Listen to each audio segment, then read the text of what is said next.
Une amitié virtuelle, c'est bien plus qu'une simple amitié. C'est beaucoup plus de passion, d'amour, de rire, de manque, de joie, de tristesse et de messages. Tu la rencontres par hasard sur les réseaux sociaux, tu commences à lui parler. Au fond, t'es convaincu que cette personne ne sera que passagère dans ta vie, qu'elle ne peut pas être très importante vu qu'elle habite à des centaines de kilomètres de chez toi. Mais tu lui parles de plus en plus, et tu te rends compte qu'elle devient vite indispensable. Ça passe de simples messages le matin aux appels de plusieurs heures à des nuits blanches sur Skype avec cette personne. Elle devient irremplaçable. Tu lui racontes tout, tes joies, tes peines, tes amours, vous rigolez, et parfois, tu arrêtes de rire et tu penses à cette personne que tu ne verras peut-être jamais, mais qui est la seule à te redonner le sourire, à te faire rire. À présent, tu dépends de cette personne, et pour rien au monde tu ne voudrais la perdre. Elle est ce qui te maintient en vie, peut-être même qu'elle t'a sauvé. Tu fais des projets avec cette personne alors que rien n'est réellement concret.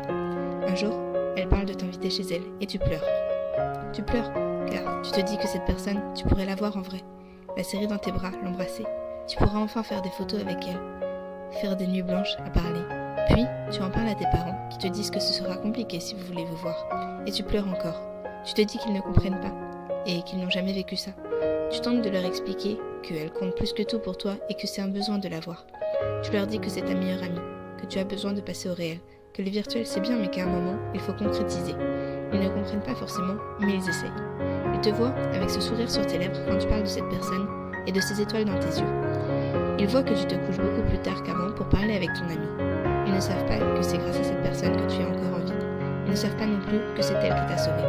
Mais ils sont contents de te voir heureux. Alors, ils acceptent.